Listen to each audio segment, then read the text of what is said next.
सभी हनुमान भक्तों को मेरा राम राम। दोस्तों, आज मैं आपके लिए फिर से एक सच्ची अनुभूति लेकर आ गई हूँ जो आपके दिल को छू लेगी। और अगर आपकी भी ऐसी कोई अच्छी सी सच्ची अनुभूति हो जो आप लोगों तक शेयर करना चाहते हैं, तो हमारे स्क्रीन पर दिए जा रहे ईमेल एड्रेस पे मुझे मेल कर सकते हैं ताकि मैं उस पर वीडियो बनाकर लोगों तक पहुंचाऊं।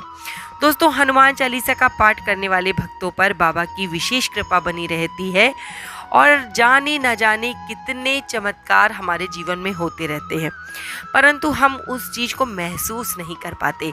मुझे बहुत सारे कमेंट आते हैं कि हम हनुमान चालीसा का पाठ इतने समय से कर रहे हैं लेकिन कुछ अच्छा नहीं हो रहा है, कुछ चमत्कार हमें महसूस नहीं होता है।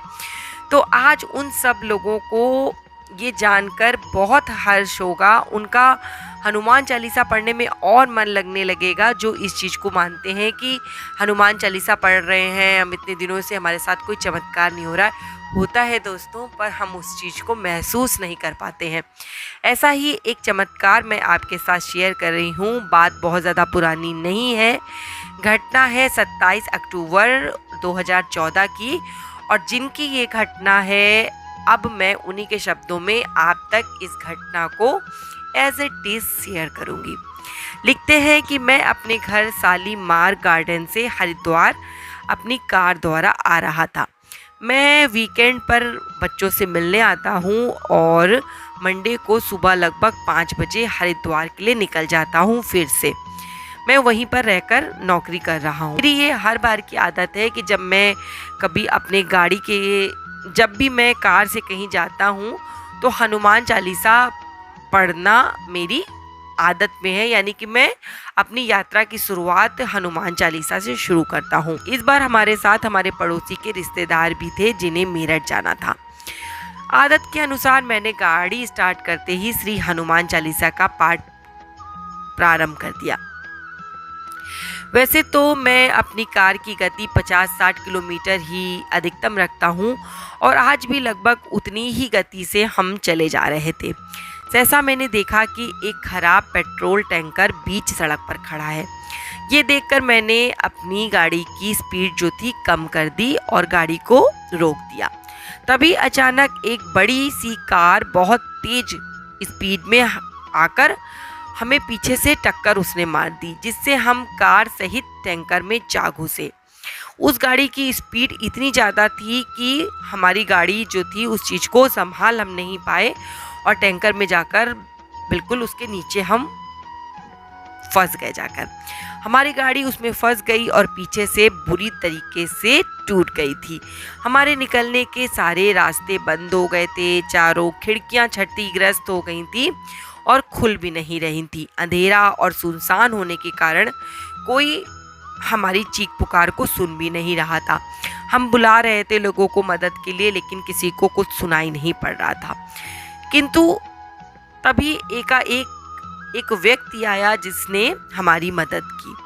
उसने हमारी कार का जो दरवाज़ा कम टूटा हुआ था बाहर से खोला और हम बाहर निकल आए।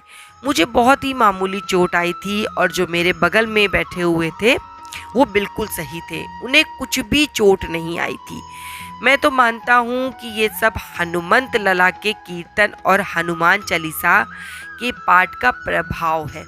मैंने तुरंत पुलिस को खबर दी और क्रेन द्वारा कार को ट्रक के नीचे से निकलवाया गया।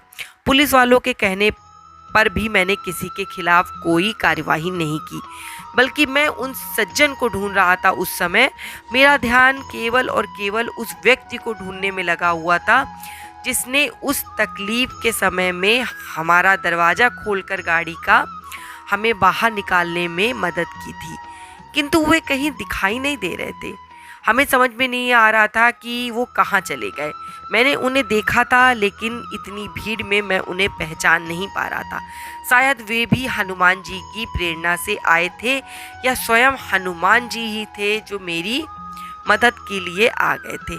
आज इस घटना को बीते हुए काफ़ी समय हो गया है, पर मुझे लगता है कि जो कुछ भी हुआ था साथ उस घटना के समय वो सब हनुमान जी की कृपा से हुआ था और मन ही मन मैं उनका धन्यवाद करता रहता हूँ, क्योंकि उन्हीं की वजह से मुझे आज नया जीवन मिला है। लिख भेजने वाले हैं डॉक्टर देवदत्त लवानिया। दोस्तों, आज मैंने जो आपको ये घटना सुनाई है, ये मैंने आपको गीता प्रेस से छपने वाली कल्याण नामक पत्रिका जो है उसके माध्यम से आपको सुनाई है, शेयर की है।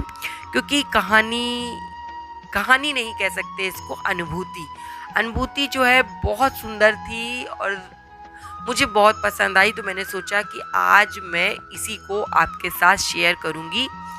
आपको अगर ये घटना पसंद आई हो तो आगे शेयर कर दीजिएगा। और मैं बाबा से प्रार्थना करती हूँ कि बाबा मेरे, जो भी आपकी हनुमान चालीसा पढ़े उसके ऊपर अपनी कृपा दृष्टि बनाए रखिएगा। उसके बच्चों को आप हमेशा अपनी दया दृष्टि में रखिएगा और उसके परिवार और उस पर हमेशा खुशहाली बनाए रखिए। इसी के साथ जय श्री राम, जय बाबा की।